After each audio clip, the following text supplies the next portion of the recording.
Welcome to the chapter 7 of C plus plus tutorial. അപ്പം chapter 6 വരെ നമ്മൾ C plus പ്ലസിൻ്റെ അകത്തിരിക്കുന്ന ബേസിക് കൺസ്ട്രക്ട്സിനെ പറ്റി പഠിച്ചിരുന്നു. അപ്പം നമുക്ക് ഏകദേശം ഒരു ബേസിക് ഐഡിയ ഈ പറഞ്ഞിരിക്കുന്ന ലാംഗ്വേജിനെ പറ്റിയിട്ടുണ്ടായെന്ന് വിചാരിക്കുന്നു. അപ്പം ഇനി മുതൽ നമുക്ക് ഒരു complete programming C plus plus programming ചെയ്ത് തുടങ്ങാനുള്ള കാര്യങ്ങളൊക്കെ നമ്മുടെ കയ്യിലായി. അപ്പം നമുക്ക് ഇനിയിപ്പം ഈ ചാപ്റ്റർ തൊട്ടിട്ട് നമുക്ക് കൂടുതൽ ഹാൻഡ്സ് ഓണിലേക്ക് കടക്കാം. കാരണം പ്രോഗ്രാമിംഗ് പഠിക്കുക എന്നുള്ളത് ഹാൻഡ്സ് ഓൺ ചെയ്ത് മാത്രമേ നമുക്ക് പഠിച്ചെടുക്കാൻ പറ്റുകയുള്ളൂ. അപ്പം ഇതുവരെ നമ്മൾ ഹാൻഡ്സ് ഓൺ ഒരുപാടൊന്നും ചെയ്യാതിരുന്നത് അതിൻ്റെ ഒരു ബേസിക് ഐഡിയ, ഒരു കംപ്ലീറ്റ് കോഡ് എഴുതണമെന്നുണ്ടെങ്കിൽ നമ്മൾ കുറച്ചൊന്ന് പഠിച്ചിരിക്കണമായിരുന്നു. അത്രയും ഭാഗം നമ്മൾ പഠിച്ചു. നമ്മൾ ഡാറ്റ ടൈപ്സ് എന്താണെന്ന് പഠിച്ചു, പോയിൻ്റർ, അറേ, ഇങ്ങനെയുള്ള കാര്യങ്ങളെല്ലാം പഠിച്ചു. ഇനിയിപ്പോൾ നമുക്ക് കംപ്ലീറ്റ് ഹാൻഡ്സ് ഓൺ എഴുതി ഒരു കംപ്ലീറ്റ് പ്രോഗ്രാമിംഗ്, കോഡിംഗ് മാത്രമല്ല എൻറ്റയർ പ്രോഗ്രാമിംഗ് എങ്ങനെ ചെയ്യുന്നു എന്നുള്ളത് നമുക്ക് ഡീറ്റെയിൽ ആയിട്ടൊന്ന് പഠിച്ചു തുടങ്ങാം ഈ ചാപ്റ്റർ തൊട്ടിട്ട്. അപ്പം അതിന് വേണ്ടിയിട്ട് നമ്മൾ ആദ്യം ചെയ്യേണ്ടത് എന്താണെന്ന് വെച്ച് കഴിഞ്ഞാൽ നമുക്കൊരു കോഡ് എഴുതാൻ വേണ്ടിയിട്ട് നമുക്കൊരു IDE വേണം. IDE എന്ന് പറയുന്നത് ഇൻ്റഗ്രേറ്റഡ് ഡെവലപ്മെൻറ്റ് എൻവിറോൺമെൻറ്റ് എന്നാണ്. അപ്പോൾ നമുക്ക് കോഡ് എഴുതി നമുക്ക് കോഡ് കമ്പൈൽ ചെയ്യാൻ വേണ്ടിയിട്ടുള്ള ഒരു ഫെസിലിറ്റിയാണ് IDE എന്ന് പറയുന്നത്. അപ്പോൾ നമുക്ക് ഈ ട്യൂട്ടോറിയലിൻ്റെ അകത്ത് നമുക്ക് വിഷ്വൽ സ്റ്റുഡിയോ കോഡ് എന്ന് പറഞ്ഞിട്ടുള്ള ഈ ഒരു IDE യൂസ് ചെയ്യാം. ഇത് മൈക്രോസോഫ്റ്റ് പ്രൊവൈഡ് ചെയ്യുന്ന വളരെ ലൈറ്റ് വെയ്റ്റ് ആയിട്ടിരിക്കുന്ന ഒരു IDE ആണ്. നമുക്ക് സി പ്ലസ് പ്ലസ് മാത്രമല്ല വേറെ പല കോഡുകൾ എഴുതാൻ, വേറെ പല പ്രോഗ്രാമിംഗ് ലാംഗ്വേജസിൻ്റെ അകത്തിരിക്കുന്ന കോഡുകൾ എഴുതാൻ വേണ്ടിയിട്ട് നമുക്ക് ഈ പറഞ്ഞിരിക്കുന്ന IDE യൂസ് ചെയ്യാം. അപ്പം ഈ IDEയുടെ ഒരു കാര്യം എന്താണെന്ന് വെച്ചാൽ നമുക്ക് സി പ്ലസ് പ്ലസ് ഒരു കമ്പൈൽഡ് ലാംഗ്വേജ് ആണ്. നമ്മൾ ഓൾറെഡി പഠിച്ചു കഴിഞ്ഞു അല്ലേ? നമുക്കൊരു സോഴ്സ് കോഡ് ഉണ്ട്. ആ സോഴ്സ് കോഡിൽ നമ്മൾ കമ്പൈലർ എന്ന് പറഞ്ഞിട്ടുള്ള ഒരു സ്പെഷ്യൽ ടൂൾ അല്ലെങ്കിൽ ഒരു പ്രോഗ്രാം യൂസ് ചെയ്തിട്ട് നമുക്ക് ഹ്യൂമൻ റീഡബിൾ ആയിട്ടിരിക്കുന്ന സോഴ്സ് കോഡിനെ നമുക്ക് മെഷീൻ റീഡബിൾ ആയിട്ടിരിക്കുന്ന ഒരു ബൈനറി ആക്കി മാറ്റേണ്ട ഒരു പ്രോസസ്സ് ഉണ്ട് അല്ലേ? അപ്പോൾ അവിടെ ഒരു കമ്പൈലർ എന്ന് പറയുന്ന ഒരു പ്രോഗ്രാം ഇൻവോൾവ് ആയി വരുന്നുണ്ട്. പക്ഷേ വിഷ്വൽ സ്റ്റുഡിയോ കോഡിൻ്റെ കൂടെ ബൈ ഡിഫോൾട്ട് ആയിട്ട് ഒരു കമ്പൈലർ വരത്തില്ല, അല്ലെങ്കിൽ അവനായിട്ട് തന്നെ ഒരു കമ്പൈലർ പ്രൊവൈഡ് ചെയ്യുന്നില്ല. അപ്പം നമുക്ക് വിഷ്വൽ സ്റ്റുഡിയോ നമ്മൾ C plus plus code compile ചെയ്യാൻ വേണ്ടിയിട്ട് നമുക്കൊരു കമ്പൈലർ ആദ്യം ഇൻസ്റ്റാൾ ചെയ്യേണ്ടതുണ്ട്. എന്നിട്ട് ആ കമ്പൈലർ വിഷ്വൽ സ്റ്റുഡിയോ കോഡിൻ്റെ അടുത്ത് യൂസ് ചെയ്തോളാൻ പറയേണ്ടതുണ്ട്. ഓക്കെ, അപ്പം നമുക്ക് ആദ്യം ചെയ്യേണ്ട പരിപാടി എന്ന് പറയുന്നത് ഞാനിതിപ്പോൾ ചെയ്യാൻ പോകുന്നത് ഒരു വിൻഡോസ് 64 ബിറ്റ് OSൻ്റെ അകത്താണ്. അപ്പം അങ്ങനെയുള്ള ഒരു മെഷീൻ്റെ അകത്ത് നിങ്ങൾ വിഷ്വൽ സ്റ്റുഡിയോ കോഡ് ഇൻസ്റ്റാൾ ചെയ്യണം. വിഷ്വൽ സ്റ്റുഡിയോ കോഡ് നമുക്ക് മൈക്രോസോഫ്റ്റിൻ്റെ വെബ്സൈറ്റിൻ്റെ അകത്ത്, അല്ലെങ്കിൽ വിഷ്വൽ സ്റ്റുഡിയോ കോഡിൻ്റെ വെബ്സൈറ്റിൻ്റെ അകത്ത് കിട്ടും. എല്ലാ നിങ്ങൾക്ക് വിൻഡോസ് ആണെങ്കിലും മാക് ആണെങ്കിലും ലിനക്സ് ആണെങ്കിലും എവിടെയാണെങ്കിലും നിങ്ങൾക്കത് കിട്ടും. അപ്പോൾ വിൻഡോസിലാണ് നിങ്ങൾ ചെയ്യുന്നതെങ്കിൽ നിങ്ങൾക്ക് വിൻഡോസിൻ്റെ ഈ പറഞ്ഞിരിക്കുന്ന ഡൗൺലോഡ് ചെയ്ത് ഇൻസ്റ്റാൾ ചെയ്യാം. വളരെ സ്ട്രെയിറ്റ് ഫോർവേഡ് ആയിട്ട് ഇൻസ്റ്റാൾ ചെയ്തെടുക്കാവുന്ന പരിപാടിയേ ഉള്ളൂ. ഓക്കെ, അപ്പം അത് ഇൻസ്റ്റാൾ ചെയ്ത് കഴിഞ്ഞ് കഴിഞ്ഞാൽ നമുക്ക് ഇതേപോലെ വിഷ്വൽ സ്റ്റുഡിയോ കോഡ് ഓപ്പൺ ആയി കിട്ടും. ഓക്കെ, ഇത് ഇൻസ്റ്റാൾ ചെയ്ത് കഴിഞ്ഞാൽ നമുക്ക് അടുത്ത സ്റ്റെപ്പ് എന്ന് പറയുന്നത് നമുക്ക് കമ്പൈലർ ഇൻസ്റ്റാൾ ചെയ്യുക എന്നുള്ളതാണ്. അപ്പം പല പല കമ്പൈലേഴ്സ് സി പ്ലസ് പ്ലസിനുണ്ട്. അപ്പം നമ്മളിവിടെ യൂസ് ചെയ്യാൻ പോകുന്ന കമ്പൈലർ GCC എന്ന് പറയുന്ന ഒരു കമ്പൈലറാണ്. അപ്പം GCC എന്ന് പറയുന്ന കമ്പൈലർ വിൻഡോസിൻ്റെ അകത്ത് ഇൻസ്റ്റാൾ ചെയ്യാനുള്ള ഏറ്റവും എളുപ്പ വഴി എന്ന് പറയുന്നത് MinGW എന്ന് പറയുന്ന പാക്കേജ് ഇൻസ്റ്റാൾ ചെയ്യുക എന്നുള്ളതാണ്. ഓക്കെ, അപ്പം ആ പാക്കേജ് ഇൻസ്റ്റാൾ ചെയ്യണമെന്നുണ്ടെങ്കിൽ നമുക്കൊരു ലൈബ്രറി, അല്ലെങ്കിൽ ഒരു പാക്കേജ് ലൈബ്രറി, അല്ലെങ്കിൽ ഒരു സോഫ്റ്റ്വെയറിൻ്റെ ടൂളിൻ്റെ ഒരു ലൈബ്രറി നമ്മൾ ആദ്യം ഇൻസ്റ്റാൾ ചെയ്യേണ്ടതുണ്ട്. അപ്പം നമുക്ക് ഈ MSys2 എന്ന് പറയുന്ന ഈ ഒരു പാക്കേജ് മാനേജർ വെച്ചിട്ട് നമുക്ക് MinGW എന്ന് പറയുന്ന പാക്കേജ് ഡൗൺലോഡ് ചെയ്ത് നമ്മളുടെ സിസ്റ്റത്തിൻ്റെ അകത്ത് ഇൻസ്റ്റാൾ ചെയ്യാം. അതിൻ്റെ അകത്ത് സിയുടെ കമ്പൈലർ ഉണ്ട്, സി പ്ലസ് പ്ലസിൻ്റെ കമ്പൈലർ ഉണ്ട്, നിങ്ങൾക്കൊരു കോഡ് ഡീബഗ് ചെയ്യാനുള്ള ഒരു ടൂളും കൂടി, ഇതെല്ലാം കൂടി വരുന്നതാണ് ഈ MinGW എന്ന് പറയുന്ന ആ ഒരു പാക്കേജ്. അപ്പം അത് ഇൻസ്റ്റാൾ ചെയ്യാനുള്ള എളുപ്പ വഴി എന്ന് പറയുന്നത് ഈ ഒരു പാക്കേജ് ലൈബ്രറി ടൂൾ വെച്ചിട്ട്, അല്ലെങ്കിൽ പാക്കേജ് മാനേജർ വെച്ചിട്ട് ഇൻസ്റ്റാൾ ചെയ്യുന്നതാണ്. അപ്പോൾ ഫസ്റ്റ് ഓഫ് ഓൾ നമ്മൾ ഈ പറഞ്ഞിരിക്കുന്ന MSys2 എന്ന് പറയുന്ന ഈ പാക്കേജ് മാനേജർ ഒന്ന് നമ്മളെ മെഷീൻ്റെ അകത്ത് ഇൻസ്റ്റാൾ ചെയ്യണം. ഈ പറഞ്ഞിരിക്കുന്ന MSys2.org എന്ന് പറയുന്ന വെബ്സൈറ്റിൽ പോയി കഴിഞ്ഞാലാണ് നിങ്ങൾക്ക് അത് ഡൗൺലോഡ് ചെയ്തെടുക്കാൻ പറ്റും. ഇവിടെ കണ്ടില്ലേ, ഡൗൺലോഡ് ചെയ്യാനുള്ള ഒരു ഓപ്ഷൻ ഉണ്ട്. ജസ്റ്റ് ക്ലിക്ക് ചെയ്ത് കഴിഞ്ഞ് കഴിഞ്ഞാൽ തന്നെ അത് ഡൗൺലോഡ് ആയിട്ട് വരും. ഈ പറഞ്ഞിരിക്കുന്ന ഇവിടെ നിന്ന് ഡൗൺലോഡ് ചെയ്യുക. ഡൗൺലോഡ് ചെയ്തിട്ട് അത് ഡബിൾ ക്ലിക്ക് ചെയ്യുക. ഡബിൾ ക്ലിക്ക് ചെയ്ത് കഴിഞ്ഞാൽ ഇങ്ങനെ ഒരു ഇൻസ്റ്റാളേഷൻ വിൻഡോ ആണ് നമുക്ക് വരിക. ഇത് നമ്മൾ MSys2 എന്ന് പറയുന്ന ഈ പാക്കേജ് മാനേജർ ഇൻസ്റ്റാൾ ചെയ്യാനാണ് ഇവിടെ പോകുന്നത്. ഒറിജിനൽ കമ്പൈലർ ഇൻസ്റ്റാൾ ചെയ്യാനല്ല, കമ്പൈലർ ഇൻസ്റ്റാൾ ചെയ്യാൻ വേണ്ടിയിട്ടുള്ള ഒരു ടൂളാണ് നമ്മളിവിടെ ഇൻസ്റ്റാൾ ചെയ്യാൻ പോകുന്നത്. അത് നെക്സ്റ്റ് അടിക്കുക. ഒരു പാത്ത് കൊടുക്കാം. ഈ പാത്തൊന്ന് നിങ്ങൾക്ക് പ്രിഫറൻസ് ഒന്നുമില്ലെങ്കിൽ മാറ്റി കൊടുക്കാതിരിക്കുന്നതാണ് നല്ലത്. പക്ഷേ നിങ്ങൾക്ക് വേറൊരു ഫോൾഡറിലാണ് ഇൻസ്റ്റാൾ ചെയ്യണമെന്നുണ്ടെങ്കിൽ അത് ഓക്കെയാണ്. ഇവിടെ ഒന്ന് മാറ്റി കൊടുത്തിരുന്നാൽ മതി. പക്ഷേ ആ ഇൻസ്റ്റാൾ ചെയ്യുന്ന പാത്ത് ഏതാണ് എന്ന് ഓർത്തിരിക്കുന്നത് നല്ലതായിരിക്കും. കാരണം നമുക്ക് ലേറ്റസ്റ്റ് ആപ്പിൽ ഈ പറഞ്ഞിരിക്കുന്ന പാത്ത് നമ്മൾ എൻവിറോൺമെൻറ്റ് വേരിയബിളിൽ ഒന്ന് ആഡ് ചെയ്ത് കൊടുക്കേണ്ട കേസുണ്ട്. ഓക്കെ. മാറ്റി കൊടുക്കാതിരിക്കുന്നതായിരിക്കും നിങ്ങൾക്ക് ബെറ്റർ. ഓക്കെ. എളുപ്പം. നെക്സ്റ്റ് അടിക്കാം. സ്റ്റാർട്ട് മെനുവിൽ ആഡ് ആയിക്കോട്ടെ എന്ന് പറയുന്ന ഓപ്ഷൻ തന്നെ കൊടുക്കുന്നു. നമ്മളിവിടെ ഒന്നും ചേഞ്ച് ഒന്നും ചെയ്യുന്നില്ല. ഇൻസ്റ്റാൾ ചെയ്യുന്നു. അപ്പം അവന് ഇൻസ്റ്റാളേഷൻ സ്റ്റാർട്ട് ചെയ്തിട്ടുണ്ട്. നമുക്കൊന്ന് വെയിറ്റ് ചെയ്യാം. ഇൻസ്റ്റാളേഷന് കുറച്ച് ടൈം എടുക്കും. കുറച്ച് മിനിറ്റുകൾ എടുക്കും. അപ്പം നമ്മളുടെ ഇവിടെ ഇൻസ്റ്റാളേഷൻ കംപ്ലീറ്റ് ആയിട്ടുണ്ട്. അപ്പം ഇവിടെ ഈ ഒരു ചെക്ക് ബോക്സ് കാണുന്നുണ്ടല്ലോ അല്ലേ? റൺ MSys2 നൗ എന്ന് പറഞ്ഞിട്ട്. അത് അങ്ങനെ തന്നെ കിടന്നോട്ടെ. നമുക്ക് ഇമ്മീഡിയറ്റ്ലി MSys2 സ്റ്റാർട്ട് ചെയ്തിട്ട് നമുക്ക് നമ്മളുടെ MinGWൻ്റെ കമ്പൈലർ ഇൻസ്റ്റാളേഷൻ സ്റ്റാർട്ട് ചെയ്യാം. ഓക്കെ. ഇൻ കേസ് നിങ്ങളിത് ക്ലോസ് ചെയ്ത് ചെക്ക് ചെയ്യാതെ ക്ലോസ് ചെയ്ത് പോയിട്ടുണ്ടെങ്കിലും നിങ്ങൾക്ക് സ്റ്റാർട്ട് മെനു എടുത്ത് കഴിഞ്ഞ് കഴിഞ്ഞാൽ നമ്മൾ സ്റ്റാർട്ട് മെനുവിൽ ആഡ് ചെയ്യണമെന്ന് പറഞ്ഞിട്ടുണ്ടല്ലോ അല്ലേ? സ്റ്റാർട്ട് മെനു എടുത്ത് കഴിഞ്ഞ് കഴിഞ്ഞിട്ട് ഈ പറഞ്ഞിരിക്കുന്ന MSys2 എന്ന് പറയുന്ന ഓപ്ഷൻ അവിടെ നിന്ന് ചൂസ് ചെയ്താലും മതി. രണ്ടും ഓക്കെയാണ്. ഓക്കെ. ഇവിടെ നമ്മളിപ്പം ഇമ്മീഡിയറ്റ്ലി സ്റ്റാർട്ട് ചെയ്യാം എന്ന് പറഞ്ഞിട്ടുള്ള ഓപ്ഷൻ തന്നെ ചെക്ക് ചെയ്ത് കൊടുത്തിരിക്കുകയാണ്. ഓക്കെ. അപ്പം നമ്മൾ ഇവിടെ MIMSys2 എന്ന് പറയുന്ന ഈ പാക്കേജ് മാനേജറിൻ്റെ വിൻഡോ ഓപ്പൺ ആയി വന്നിട്ടുണ്ട്. അപ്പോൾ ഇത് യൂസ് ചെയ്തിട്ടാണ് നമ്മൾ MinGW എന്ന് പറയുന്ന കമ്പൈലർ കമ്പൈലർ ഇൻസ്റ്റാൾ ചെയ്യാൻ പോകുന്നത്. അപ്പം ഇത് ഇൻസ്റ്റാൾ ചെയ്യാൻ വേണ്ടിയിട്ട് നമുക്കൊരു കമാൻഡ് യൂസ് ചെയ്യേണ്ടതുണ്ട്. ഈ പറഞ്ഞിരിക്കുന്ന പാക്കേജ് മാനേജർ എന്ന് പറയുന്നതിൻ്റെ അകത്ത് നമ്മളുടെ MinGW എന്ന് പറയുന്നത് ഇൻസ്റ്റാൾ ചെയ്ത് കൊടുക്കാൻ വേണ്ടിയിട്ടുള്ള കമാൻഡാണ് ഇത്. ഈ കമാൻഡ് ഞാൻ വീഡിയോയുടെ ഡിസ്ക്രിപ്ഷൻ്റെ അകത്ത് ആഡ് ചെയ്യുന്നുണ്ട്. നിങ്ങൾക്ക് അവിടെ നിന്ന് എടുത്തിട്ട് കോപ്പി ചെയ്താലും മതി. ഓക്കെ. ഇത് എടുത്ത് ഇവിടെ പേസ്റ്റ് ചെയ്യാം. എന്നിട്ട് എൻ്റർ അടിക്കാം. എൻ്റർ അടിച്ച് കഴിഞ്ഞ് കഴിഞ്ഞാൽ അവൻ ഇൻറ്റേർണലി ഈ നമുക്ക് വേണ്ട MinGW എന്ന് പറയുന്ന കമ്പൈലർ നമ്മുടെ സിസ്റ്റത്തിൻ്റെ അകത്ത് ഇൻസ്റ്റാൾ ചെയ്ത് തരും. നമുക്കൊന്ന് അതുവരെ ഒന്ന് വെയിറ്റ് ചെയ്യാം. അതിന് മുന്നേ അവൻ ഒരു കാര്യം കൂടി ചോദിക്കും. എന്തൊക്കെ കാര്യങ്ങൾ ഇൻസ്റ്റാൾ ചെയ്യണം എന്നുള്ളത്. അപ്പം ഡിഫോൾട്ടായിട്ട് വരുന്ന ഓൾ എന്ന് പറയുന്ന സാധനം തന്നെ നമുക്ക് ചൂസ് ചെയ്യാം. നമുക്ക് അവിടെ ഡിഫറൻസ് ഒന്നും നമുക്ക് പറയേണ്ട കാര്യമില്ല. അപ്പം ഒരു എൻ്റർ അടിച്ച് കൊടുത്താൽ മതി. എൻ്റർ അടിച്ച് കൊടുത്തു കഴിഞ്ഞ് കഴിഞ്ഞാൽ അവൻ സ്റ്റാർട്ട് ചെയ്തോളും. അപ്പം ഇൻസ്റ്റാളേഷൻ പ്രൊസീഡ് ചെയ്യട്ടെ എന്ന് പറയുന്നിട്ടുള്ളത് കൊടുക്കുന്നു. അപ്പം നമ്മളിവിടെ യെസ് എന്ന് പറയുന്ന എന്ന് പറയുന്ന ലെറ്റർ ടൈപ്പ് ചെയ്യുന്നു. എന്നിട്ട് കീബോർഡിൻ്റെ അകത്ത് എൻ്റർ അടിക്കുന്നു. എൻ്റർ അടിച്ച് കഴിഞ്ഞ് കഴിഞ്ഞാൽ അവൻ നമ്മളുടെ MinGW എന്ന് പറയുന്ന നമ്മളുടെ C++ കമ്പൈലർ നമ്മളുടെ മെഷീനിൽ ഇൻസ്റ്റാൾ ചെയ്യാനുള്ള പരിപാടി തുടങ്ങിയിരിക്കും. അപ്പം നമുക്ക് ഇൻസ്റ്റാളേഷൻ കഴിയുന്നവരെ ഒന്ന് വെയിറ്റ് ചെയ്യാം. അപ്പോൾ നമ്മളുടെ കമ്പൈലറിൻ്റെ ഡൗൺലോഡും ഇൻസ്റ്റാളും കംപ്ലീറ്റ് ആയിട്ടുണ്ട്. കംപ്ലീറ്റ് ആയി കഴിഞ്ഞ് കഴിഞ്ഞാൽ ഇവിടെ ഈ പറഞ്ഞിരിക്കുന്ന നമ്മളുടെ ഒറിജിനലി എങ്ങനെയാണോ നമ്മൾ സ്റ്റാർട്ട് ചെയ്തത് ആ ഒരു പോയിന്റിലോട്ട് വരും. പോയിന്റ് കണ്ടു കഴിഞ്ഞാൽ കംപ്ലീറ്റ് ആയി എന്ന് നമുക്കറിയാം. കുറച്ച് മിനിറ്റുകൾ എടുക്കും. നിങ്ങളുടെ കമ്പ്യൂട്ടറിൻ്റെ സ്പീഡും ഇൻ്റർനെറ്റിൻ്റെ സ്പീഡ് അനുസരിച്ചിട്ട് കുറച്ച് മിനിറ്റുകൾ എടുക്കും അതൊന്ന് കംപ്ലീറ്റ് ചെയ്യാൻ വേണ്ടിയിട്ട്. അപ്പം അടുത്ത കാര്യം നമ്മൾ ചെയ്യേണ്ടത് എന്താണെന്ന് വെച്ച് കഴിഞ്ഞാൽ നമ്മൾ ഈ പറഞ്ഞിരിക്കുന്ന ഇൻസ്റ്റാൾ ചെയ്ത പാത്ത് നമ്മൾ എൻവിറോൺമെൻറ്റ് വേരിയബിളിലൊന്ന് ആഡ് ചെയ്ത് കൊടുക്കണം. അതെന്തിനാണെന്ന് വെച്ച് കഴിഞ്ഞാൽ ഈ പറഞ്ഞിരിക്കുന്ന GCC അല്ലെങ്കിൽ G++ എന്ന് പറയുന്ന കമ്പൈലേഴ്സിനെ നമ്മൾ കമാൻഡ് പ്രോംപ്റ്റിലോ അവിടെയൊക്കെ യൂസ് ചെയ്യുന്ന സമയത്ത് വിൻഡോസിന് അതെവിടെയാണ് ഇൻസ്റ്റാൾ ചെയ്തിരിക്കുന്നത് എന്നറിയാൻ വേണ്ടിയിട്ടൊക്കെയാണ്. അപ്പം അത് ചെയ്യാൻ വേണ്ടിയിട്ട് നമ്മൾ എന്ത് ചെയ്യണമെന്ന് വെച്ച് കഴിഞ്ഞാൽ നമ്മൾ നേരെ നമ്മളുടെ ദിസ് PC എന്ന് പറഞ്ഞിട്ടുള്ള നമ്മളുടെ മൈ കമ്പ്യൂട്ടർ ഉണ്ടല്ലോ, ദിസ് PCയിൽ പോവുക. അവിടെ നിന്ന് പ്രോപ്പർട്ടീസ് എന്ന് പറയുന്ന ഓപ്ഷൻ സെലക്ട് ചെയ്യാം. അതിനുശേഷം അഡ്വാൻസ് സിസ്റ്റം സെറ്റിംഗ്സ് എന്ന് പറയുന്ന ഈ ഒരു ഓപ്ഷൻ സെലക്ട് ചെയ്യാം. അവിടെ നിന്ന് എൻവിറോൺമെൻറ്റ് വേരിയബിൾ എന്ന് പറയുന്നത് ചൂസ് ചെയ്യാം. അതിൻ്റെ അകത്ത് നിന്ന് നമ്മളുടെ അക്കൗണ്ടിൻ്റെ സിസ്റ്റത്തിൻ്റെ എൻവിറോൺമെൻറ്റ് വേരിയബിൾ അല്ലേ, നമ്മളുടെ അക്കൗണ്ടിൽ ആഡ് ചെയ്താലും മതി. അതിൻ്റെ അകത്ത് പാത്ത് എന്ന് പറഞ്ഞിട്ട് ഒരു എൻവിറോൺമെൻറ്റ് വേരിയബിൾ നിങ്ങൾക്ക് കാണാൻ പറ്റും. പാത്ത് എന്ന് പറഞ്ഞിട്ട് അത് എഡിറ്റ് ചെയ്യുക. അത് എഡിറ്റ് ചെയ്തതിന് ശേഷം ഈ ഒരു പാത്ത് ഇവിടെ ഒന്ന് പുതിയ സാധനമായിട്ട് ആഡ് ചെയ്ത് കൊടുക്കുക. ഫോർ എക്സാമ്പിൾ ഇത് ഓൾറെഡി ഇവിടെ ഉണ്ടാവില്ലേ, ഞാനിതിപ്പം ഓൾറെഡി ആഡ് ചെയ്തുകൊണ്ടാണ് വരുന്നത്. നോർമലി ഇങ്ങനെയായിരിക്കും. അപ്പോൾ നിങ്ങൾ ചെയ്യേണ്ടത് എന്തെന്ന് വെച്ച് കഴിഞ്ഞാൽ ന്യൂ എന്ന് പറഞ്ഞിട്ട് പുതിയൊരു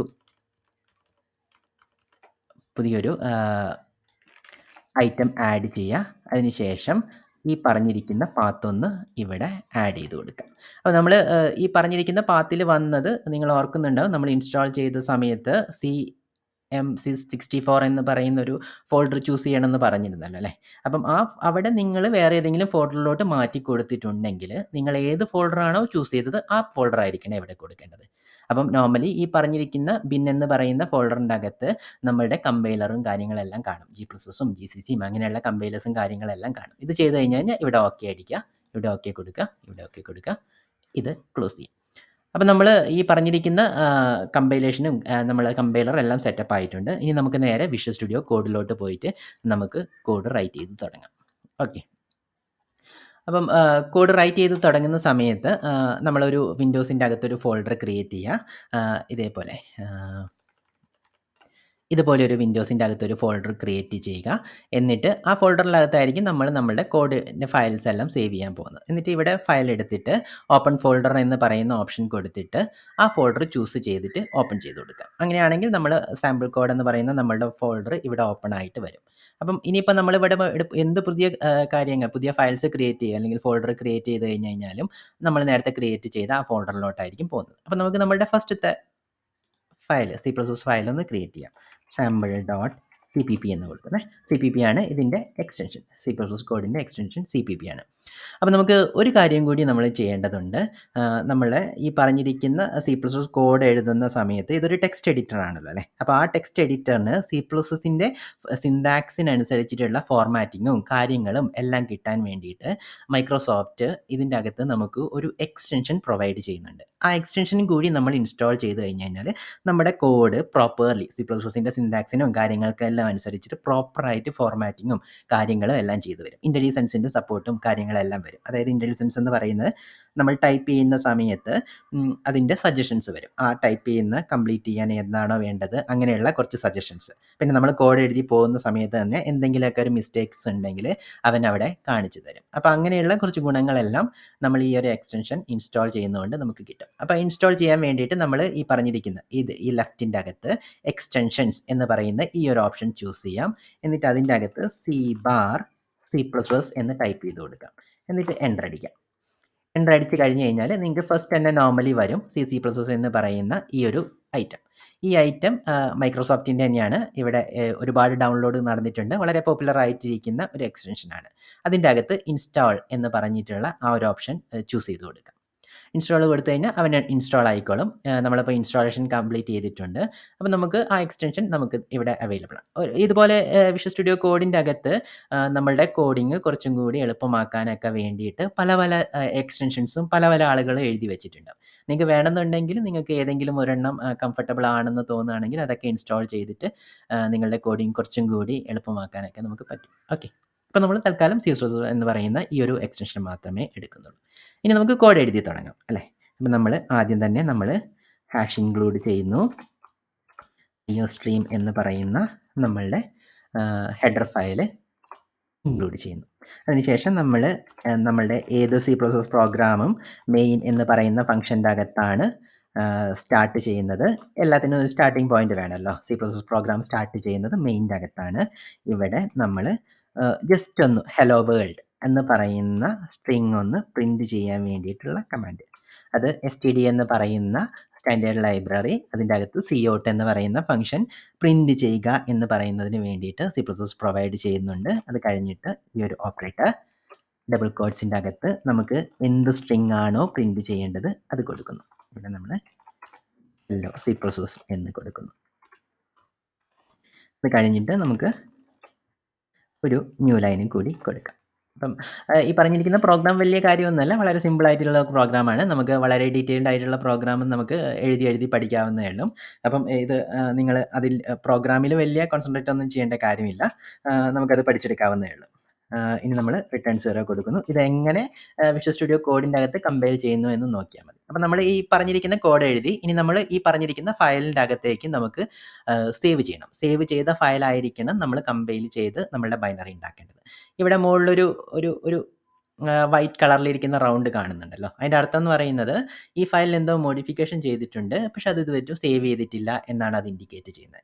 അപ്പോൾ നമുക്ക് കീബോർഡിൻ്റെ അകത്ത് Ctrl+S എന്ന് പറയുന്ന ഷോർട്ട് കട്ട് യൂസ് ചെയ്യാം. അല്ലെങ്കിൽ ഫയലിൽ പോയിട്ട് നമുക്കിവിടെ സേവ് എന്ന് പറയുന്ന ഓപ്ഷൻസും ചൂസ് ചെയ്യാം. രണ്ട് രീതിയിലും നമ്മൾ ഫയൽ സേവ് ചെയ്യാം.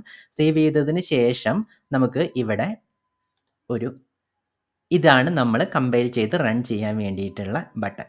ഇവിടെ 2 ഓപ്ഷൻസ് ഉണ്ട്. ഡീബഗ് എന്ന് പറയുന്ന കാര്യവും റൺ എന്ന് പറയുന്ന കാര്യം. ഡീബഗ് എന്ന് പറയുന്നത് നമ്മൾ പ്രോഗ്രാം എഴുതി അതിൻ്റെ അകത്തേക്ക് സ്റ്റെപ്പ് ബൈ സ്റ്റെപ്പ് ആയിട്ട്, അതായത് ലൈൻ ബൈ ലൈൻ ആയിട്ട് എക്സിക്യൂട്ട് ചെയ്ത് അതിൻ്റെ അകത്ത് എന്തൊക്കെയാണ് കാര്യങ്ങൾ നടക്കുന്നത് എന്നറിയാൻ വേണ്ടിയിട്ടുള്ള ഒരു പ്രോസസ്സാണ്. അത് ബഗ്ഗുകളും അല്ലെങ്കിൽ അങ്ങനെയുള്ള കാര്യങ്ങളെല്ലാം കണ്ടുപിടിക്കാൻ വേണ്ടിയിട്ട് നോർമലി ചൂസ് ചെയ്യുന്ന ഒരു പ്രോസസ്സാണ് ഡീബഗിങ് എന്ന് പറയുന്നത്. നമുക്ക് ഡീറ്റെയിൽ ആയിട്ട് അത് പഠിക്കാം. ജസ്റ്റ് ഒന്ന് പറഞ്ഞു പോയെന്നേ ഉള്ളൂ. നമുക്ക് ഇവിടെ ചെയ്യാൻ പോകുന്നത് നമ്മൾ ക്രിയേറ്റ് ചെയ്ത പ്രോഗ്രാമിനെ റൺ ചെയ്യുക അല്ലെങ്കിൽ എക്സിക്യൂട്ട് ചെയ്യുക എന്നുള്ളതാണ്. അതിന് ഈ ഓപ്ഷനാണ് ചൂസ് ചെയ്യേണ്ടത്. ഓക്കെ. ഈ ഓപ്ഷൻ ചൂസ് ചെയ്യുന്ന സമയത്ത് നിങ്ങൾക്ക് ഇവിടെ ഒരു ഏത് കമ്പൈലർ ആണ് വേണ്ടത് എന്ന് പറയുന്ന ഒരു കാര്യം ചോദിക്കും. ഇതൊരു സിംഗിൾ ടൈമേ ചോദിക്കുകയുള്ളൂ. നെക്സ്റ്റ് ടൈം തൊട്ടിട്ട് അവൻ ഈ പറഞ്ഞിരിക്കുന്ന നമ്മൾ ചൂസ് ചെയ്യുന്ന ഓപ്ഷൻ റിമെമ്പർ ചെയ്തോളും. ഓക്കെ. അപ്പോൾ നമ്മളത് ക്ലിക്ക് ചെയ്യുന്നു. ഫസ്റ്റത്തെ ഓപ്ഷനാണ് G++ എന്ന് പറയുന്ന അതിൻ്റെ അകത്ത് കാണുന്ന ഫസ്റ്റത്തെ ഓപ്ഷൻ ചൂസ് ചെയ്യുന്നു. അപ്പോൾ അവനിവിടെ കമ്പൈൽ ചെയ്തിട്ട് അതിനെ റൺ ചെയ്യാൻ വേണ്ടിയിട്ട് നോക്കുന്നുണ്ട്. ഇവിടെ ബിൽഡിംഗ് എന്ന് പറയുന്ന ഒരു ഓപ്ഷൻ വരുന്നത് കാണുന്നുണ്ടല്ലോ അല്ലേ. അതിൻ്റെ അർത്ഥം എന്ന് പറയുന്നത് അവൻ കമ്പൈൽ ചെയ്തുകൊണ്ടിരിക്കുകയാണ്. ഫസ്റ്റ് ടൈം കുറച്ചും കൂടെ സമയം എടുക്കുമായിരിക്കും. ഇനി അങ്ങോട്ട് കുറച്ചും കൂടെ ഫാസ്റ്റായിട്ട് അവൻ കാര്യങ്ങൾ ചെയ്യും. ഓക്കെ. അപ്പോൾ ഇവിടെ ഇതാണ് നമ്മൾ sample.txt എന്നുള്ളതാണ് നമ്മളുടെ ബൈനറി. നമ്മൾ ക്രിയേറ്റ് ചെയ്തിരിക്കുന്ന ബൈനറി കോഡ് ഇവിടെയാണ് ഇരിക്കുന്നത്. അപ്പോൾ അവൻ എക്സിക്യൂട്ട് ചെയ്യാൻ നോക്കുന്നുണ്ട്.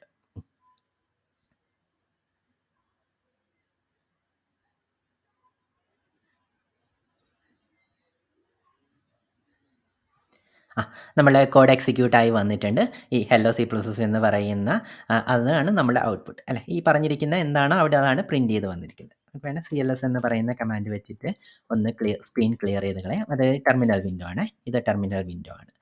ഈ ടെർമിനൽ വിൻഡോ കിട്ടണമെന്നുണ്ടെങ്കിൽ നിങ്ങൾക്ക് വ്യൂവിൽ പോയിട്ട് ടെർമിനൽ ഇത് ഇൻ കേസ് നിങ്ങൾക്ക് ഈ പറഞ്ഞിരിക്കുന്ന വിൻഡോ കാണുന്നില്ലെങ്കിൽ വ്യൂവിൽ പോയിട്ട് ടെർമിനൽ എന്ന് പറയുന്ന ഈ ഒരു ഓപ്ഷൻ സെലക്ട് ചെയ്താൽ മതി. അല്ലെങ്കിൽ കൺട്രോൾ+ ടിക്ക് എന്ന് പറയുന്ന ഈ ഒരു സാധനം ചൂസ് ചെയ്താൽ മതി. ടിക്ക് എന്ന് പറയുന്നത് നിങ്ങൾ നോർമലി നിങ്ങളുടെ കീബോർഡിൽ ലെഫ്റ്റ് സൈഡിൽ ഏറ്റവും ടോപ്പിലിരിക്കുന്ന, അതായത് 1ൻ്റെ ലെഫ്റ്റ് സൈഡിൽ ഇരിക്കുന്ന ഒരു ബട്ടണാണ് ഈ ടിക്ക് എന്ന് പറയുന്നത്. അത് യൂസ് ചെയ്ത് കഴിഞ്ഞാലും ഈ ടെർമിനൽ വിൻഡോ വരെ. അപ്പോൾ നമുക്ക് വേണമെന്നുണ്ടെങ്കിൽ ഒന്നും കൂടി ചെറുതായിട്ടൊന്ന് ഈ പറഞ്ഞിരിക്കുന്ന കോഡൊന്ന് മാറ്റി നോക്കാം. C++ന് പകരം നമ്മളിവിടെ വേൾഡ് എന്ന് മാറ്റുന്നു, സേവ് ചെയ്യുന്നു, ഒന്നും കൂടി നമ്മളിവിടെ പോകുന്നു, റൺ ചെയ്യുന്നു. അവൻ കമ്പൈൽ ചെയ്തുകൊണ്ടിരിക്കുന്നുണ്ട്. ബിൽഡിംഗ് എന്ന് ചെയ്തിരിക്കുന്നു. നമ്മൾ ഇവിടെ ചേഞ്ച് ചെയ്തെടുത്തിയല്ലോ അല്ലേ. നമ്മൾ നേരത്തെ ഹെല്ലോ C++ ആയിരുന്നു. ഇപ്പം നമ്മൾ മാറ്റിയിട്ട് ഹെല്ലോ വേൾഡ് ആക്കിയിട്ടുണ്ട്. അപ്പോൾ അത് കമ്പൈൽ ചെയ്ത് പുതിയ ബൈനറി ഉണ്ടാക്കും. എന്നിട്ട് ആ ബൈനറി ആയിരിക്കും അവനിവിടെ എക്സിക്യൂട്ട് ചെയ്യാൻ പോകുന്നത്. ഓക്കെ. കമ്പൈലേഷൻ നടന്നുകൊണ്ടിരിക്കുന്നുണ്ട് ഇപ്പോൾ.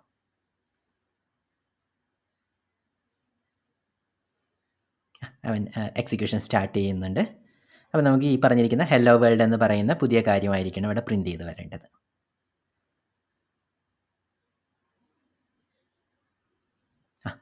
ഇപ്പോൾ അവൻ ഔട്ട്പുട്ട് പ്രിന്റ് ചെയ്ത് വന്നിട്ടുണ്ട്. നമ്മൾ കോഡ് ചേഞ്ച് വരുത്തി ഹെല്ലോ വേൾഡ് എന്ന് പറയുന്ന ഔട്ട്പുട്ട് ഇവിടെ വന്നിട്ടുണ്ട്. അപ്പോൾ എന്താണോ നിങ്ങളുടെ കോഡ് അതിൻ്റെ ഔട്ട്പുട്ട് ആയിരിക്കും ഇവിടെ ഡിസ്പ്ലേ ആയി വരുന്നത്.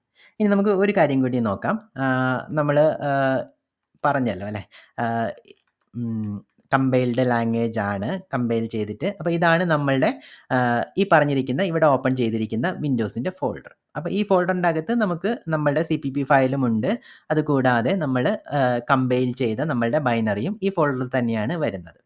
അപ്പം ഈ പറഞ്ഞിരിക്കുന്ന സാധനം വേണമെന്നുണ്ടെങ്കിൽ നമുക്ക് ഏത് ടെക്സ്റ്റ് എഡിറ്ററിൻ്റെ അകത്ത് ഓപ്പൺ ചെയ്ത് കഴിഞ്ഞാലും അവൻ ഓപ്പൺ ആയിക്കോളും. ഇത് നമ്മളുടെ നോർമൽ നോട്ട് പാഡാണ്. പക്ഷേ നിങ്ങൾക്ക് ആ ഡിഫറൻസ് കാണുന്നുണ്ടല്ലോ അല്ലേ. ഇവിടെ വിഷ്വൽ സ്റ്റുഡിയോ കോഡിൻ്റെ അകത്ത് നമുക്ക് ആ സാധനം ഡിസ്പ്ലേ ചെയ്യുമ്പം അവൻ ഫോർമാറ്റിംഗ്, കളറിങ്ങും കാര്യങ്ങളും എല്ലാം ചെയ്തിട്ട് നമുക്ക് കുറച്ചും കൂടി എളുപ്പത്തിൽ മനസ്സിലാവുന്ന രീതിയിലും എളുപ്പത്തിൽ എഴുതാൻ പറ്റുന്ന രീതിയിലേക്കായിരിക്കും വിഷ്വൽ സ്റ്റുഡിയോ അവനെ ഡിസ്പ്ലേ ചെയ്യുന്നത്. പക്ഷേ നമ്മൾ നോർമലി ഒരു ടെക്സ്റ്റ് എഡിറ്ററിൽ ചെയ്ത് കഴിഞ്ഞാൽ നമുക്ക് കുറച്ചും കൂടെ ബുദ്ധിമുട്ടായിരിക്കും ആ കോഡ് എഴുതാൻ വേണ്ടിയിട്ട്. ഇങ്ങനെ എഴുതിയാലും നമുക്ക് ഓക്കെയാണ്. എന്നിട്ട് നമുക്ക് GCC കമ്പൈലർ വെച്ചിട്ട് എഴുതാൻ പറ്റും. പക്ഷേ വിഷ്വൽ സ്റ്റുഡിയോ കോഡ് പോലുള്ള കാര്യങ്ങളിൽ എഴുതുമ്പോൾ നമുക്കൊരു ഗുണം കിട്ടുന്നത് ഇങ്ങനെ നമുക്ക് സപ്പോർട്ട് ചെയ്യാൻ വേണ്ടിയിട്ട് നമുക്ക് എക്സ്റ്റൻഷൻസും കാര്യങ്ങളെല്ലാം ഇൻസ്റ്റാൾ ചെയ്ത് കഴിഞ്ഞാൽ നമുക്ക് കുറച്ചും കൂടി എളുപ്പത്തിലൊക്കെ കാണാനും എല്ലാം കുറച്ചും കൂടി എളുപ്പത്തിലൊക്കെ നമുക്ക് കോഡ് എഴുതിയെടുക്കാൻ പറ്റും. ഓക്കെ. ഇനിയിപ്പം ഇവിടെ നിന്ന് വേണമെന്നുണ്ടെങ്കിൽ നമുക്ക് ഡയറക്റ്റ് ആയിട്ട് ഈ പറഞ്ഞിരിക്കുന്ന EXEനെ ഇവിടെ നിന്നും ഓടിക്കാം. വിഷ്വൽ സ്റ്റുഡിയോ കോഡിൽ നിന്ന് തന്നെ ഓടിക്കണം എന്നില്ല, നമുക്ക് ഇവിടെ നിന്നും ഓടിക്കാം. അപ്പം ഈ പറഞ്ഞിരിക്കുന്ന ഫോൾഡർ ഒന്ന് ഇതാക്കുക. എന്നിട്ട് കമാൻഡ് പ്രോംപ്റ്റ് ഓപ്പൺ ചെയ്യാൻ വേണ്ടിയിട്ട് CMD എന്നടിക്കുക, എൻ്റർ അടിച്ചു കൊടുക്കുക. ഇനി നിങ്ങൾ നേരിട്ട് റണ്ണിൽ പോയിട്ട് കമാൻഡ് അടിച്ചാലും മതി കേട്ടോ.